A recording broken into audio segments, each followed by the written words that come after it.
என்னோட லைஃப்பை பெட்டர் ஆக்க நான் ஃபாலோ பண்ணணும்னு நினைக்கிற ஒரு 8 டெய்லி ஹேபிட்ஸ் என்னன்னு தான் இந்த வீடியோவில் ஷேர் பண்ண போகிறேன். நான் சொல்ல போகிற எல்லா ஹேபிட்ஸுமே எல்லாரோட லைஃபையுமே பெட்டர் ஆக்குற மாதிரி இருக்கிற ஹேபிட்ஸ் தான். மேபி இந்த வீடியோ உங்களுக்கு யூஸ்ஃபுல்லாக இருக்கலாம். இந்த லீவில் என்னோட ரொட்டீன் கொஞ்சம் கம்ப்ளீட்டாக சேஞ்ச் ஆயிடுச்சு. அதெல்லாம் கொஞ்சம் ஃபிக்ஸ் பண்ணணும். அதுக்கு இந்த ஹேபிட்ஸ் எல்லாம் கண்டிப்பாக நல்லா ஹெல்ப் பண்ணும். First habit fixed sleep routine. இதுதான் இருக்கிறதுலே முக்கியமான விஷயம். நான் நல்லா தான் தூங்குறேன், நிறைய நேரம் தூங்குறேன். பட் ஃபிக்ஸ்டான ஒரு டைம் ரொட்டீன் இருக்கான்னு கேட்டால் அதுதான் இல்லை.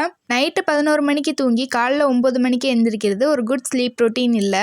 ஆனால் இப்போ இந்த லீவில் நான் இது மாதிரி தான் தூங்கி எந்திரிச்சிட்டு இருக்கேன். என்னோட ஸ்லீப் ரொட்டீனே சேஞ்ச் ஆயிடுச்சு. ஒரு நாள் 10 மணி, ஒரு நாள் 11 மணின்னு ரொம்ப லேட்டாக தூங்குறேன். இது மாதிரி இல்லாமல் கரெக்டாக 9 o'clock படுத்து 4 o'clock எந்திரிக்கணும். இது ஃபஸ்ட்டு ஒரு 1 monthக்கு கஷ்டமாக இருக்கும். அதை ஃபாலோ பண்ண ஆரம்பிச்சிட்டோன்னா 9 மணிக்கெல்லாம் கரெக்டாக தூக்கம் வர ஆரம்பிச்சிடும். 4 மணிக்கு அலாரமே வைக்காமல் முழிப்பு வந்துடும்.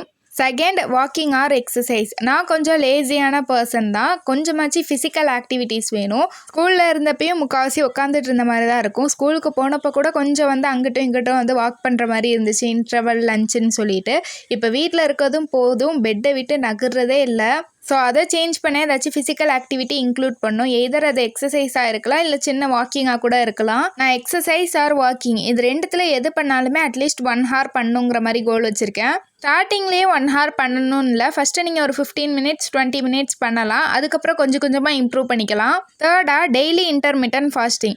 நம்ம வயிறுக்கு எப்பயுமே சாப்பிட்டுட்டே இருக்காமல் அது செரிக்கிறதுக்கு கொஞ்சமாச்சு கேப் தரணும். அதுக்கு கொஞ்சம் ரெஸ்ட் தரத்துக்கு டெய்லி கொஞ்சம் நேரம் சாப்பிடாமல் இருக்கணும். அந்த ஃபாஸ்டிங் டைமில் வாட்டர் மட்டும் குடிச்சிக்கலாம். ஃபாஸ்டிங்கில் நிறைய மெத்தட்ஸ் இருக்குது. நான் எனக்கு சூஸ் பண்ணியிருக்கிறது 16:8. இது மாதிரி கூட ஃபாலோ பண்ணணும்னு இல்லை. நைட்டு 7 PM நம்ம சாப்பிட்றது எல்லாத்தையுமே முடிச்சுக்கணும். அதுக்கப்புறம் ஃபுட் ஆர் ஸ்நாக்ஸ் எதுவுமே எடுத்துக்கக்கூடாது. ஒன்லி வாட்டர் தான். அதுக்கப்புறம் மார்னிங்கில் எப்போதும் போல் சாப்பிட்டுக்கலாம். அந்த 7 PM டு மார்னிங் நம்ம வயிறுக்கு ரெஸ்ட் கிடைக்கும். என்னோட கோல் நைட்டு 7 PMக்கு மேலே எதுவுமே சாப்பிடக்கூடாது, ஒன்லி வாட்டர் தான். Fourth habit, journaling or diary writing. இது பர்சனலாக நான் ஃபாலோ பண்ணணும்னு நினைக்கிறது. என்னோட மைண்டில் இருக்க எல்லாத்தையுமே ஒரு பேப்பரில் எழுதிரும்போது எனக்கு கொஞ்சம் ரிலாக்ஸாக ஃபீல் ஆகுது. அது மட்டும் இல்லாமல் நம்ம சின்ன வயசில் என்ன பண்ணோன்னு சொல்லிட்டு கொஞ்சம் நாளில் மறந்து போயிடும். ஸோ என்னோட மெமரிஸை ஃபியூச்சரில் ரீகலெக்ட் பண்ணுறதுக்கும் இது ஹெல்ப்ஃபுல்லாக இருக்கும். நான் சின்ன வயசில் இப்படி தான் இருந்தேன்னு எனக்கு தெரிஞ்சுக்கிறதுக்கு ஹெல்ப் பண்ணுது. இதை நான் டெய்லி ஃபாலோ பண்ணணும்னு நினைக்கிறேன். பட் சில நேரம் சோம்பேறி பட்டுட்டு எழுத மாட்டேன். அதை கொஞ்சம் சேஞ்ச் பண்ணணும். சிம்பிளான ஜேர்னலிங் டைரி ரைட்டிங்னா மைண்டில் இருக்க எல்லாத்தையும் எழுதுறது. இல்லை உங்களுக்கு என்ன எழுதுறதுன்னு தெரியலனா நான் ஏற்கனவே ஒரு வீடியோ போட்டிருக்கேன். ஜேர்னலிங் ஆர் டைரி ரைட்டிங்கில் என்ன எழுதலான்னு சொல்லி சில ஐடியாஸ் கொடுத்துருக்கேன். அதோட லிங்க் டிஸ்கிரிப்ஷனில் தரேன், வேணும்னா செக் பண்ணி பாருங்கள். Fifth, healthy life style. நான் ஹெல்த்தி லைஃப் ஸ்டைல்னு சொல்கிறது மெயினாக ஃபோக்கஸ் பண்ணுறது ஃபுட்டில் தான். சுகர், ஆயில், மைதா இதெல்லாம் கம்மி பண்ணணும். டெய்லி அட்லீஸ்ட் 1 fruit 1 vegetable எடுத்துக்கணும். எடுத்துக்கிற ஃபுட்டை கொஞ்சம் ஃபோக்கஸ் பண்ணி கார்ப்ஸ் கம்மியாக, வெஜ்ஜீஸ் கொஞ்சம் அதிகமாக எடுத்துக்கணும். வாட்டர் டெய்லி அட்லீஸ்ட் 2 liters ஆச்சு குடிச்சிடணும்னு இருக்கேன். நான் ரொம்பவே தண்ணி கம்மியாக எடுத்துக்குவேன். அதை கொஞ்சம் ஃபோக்கஸ் பண்ணுறதுக்காக இப்போ ஒரு 1 liter பாட்டில் வாங்கி வச்சுருக்கேன்.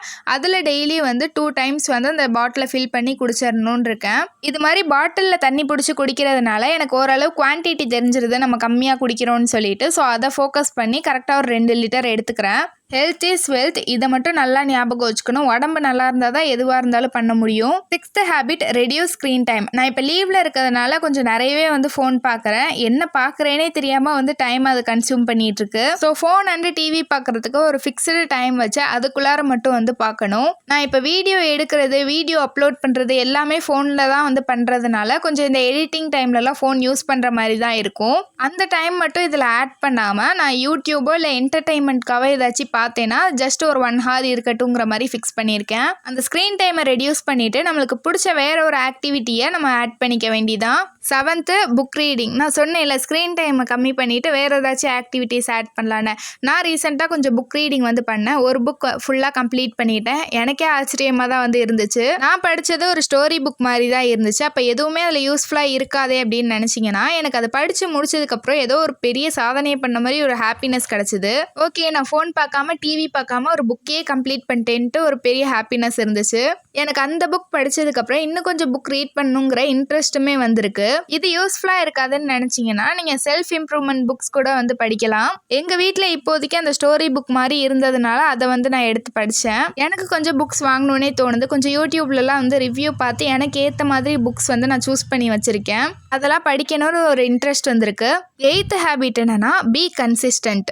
நான் இப்போ சொன்ன எல்லா ஹேபிட்டையுமே கன்சிஸ்டண்ட்டாக ஃபாலோ பண்ணோம். அதுதான் 8th ஹேபிட். யூடியூப்லேயுமே டெய்லி ஒரு லாங் வீடியோ அப்புறம் மினி விலாக் வந்து அப்லோட் பண்ணும். கன்சிஸ்டண்ட்டாக இருக்கணும்னு சொல்லிட்டு இருக்கேன். Consistent is the key to success. நான் சொன்ன எல்லா ஹேபிட்டுக்குமே இந்த கன்சிஸ்டண்ட்டாக இருக்கிறது ரொம்ப முக்கியம். நான் இவ்வளோ நாளாக செஞ்சுட்டு இருந்த தப்பு என்னென்னா, ஒரு நாள் அந்த ஹேபிட்டை செய்ய முடியாமல் போனாலும் அதான் வந்து ஒரு நாள் நம்ம செய்யாமல் விட்டுட்டோமேன்னு சொல்லிட்டு அதையே கண்டினியூ பண்ணி அப்படியே விட்டுறது. அதையே ரீசனாக வச்சு அந்த ஹேபிட்டை ஸ்டாப் பண்ணாமல் ஒரு நாள் மிஸ் பண்ணாலும் அடுத்த நாள் அந்த வேலையை வந்து கரெக்டாக செஞ்சிடணும்.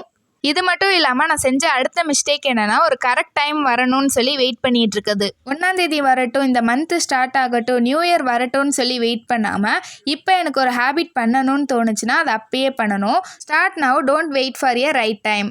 நான் இது மாதிரி சில ஹேபிட்ஸ் ஆரம்பிக்கணும்னு நினைக்கிறப்ப நான் செஞ்ச மிஸ்டேக் எல்லாத்தையும் நெக்ஸ்ட் வீடியோவில் உங்களுக்கு ஷேர் பண்ணுறேன். இந்த வீடியோ உங்களுக்கு யூஸ்ஃபுல்லாக இருந்திருக்கும்னு நினைக்கிறேன். யூஸ்ஃபுல்லாக இருந்துச்சுன்னு நினச்சிங்கன்னா மட்டும் லைக் பண்ணுங்கள். வேறு என்ன வீடியோ வேணும்னு கமெண்ட்டில் சொல்லுங்கள். இது மாதிரி நிறைய வீடியோஸ்க்கு சப்ஸ்கிரைப் பண்ணி வச்சுக்கோங்க. தேங்க்ஸ் ஃபார் வாட்சிங்.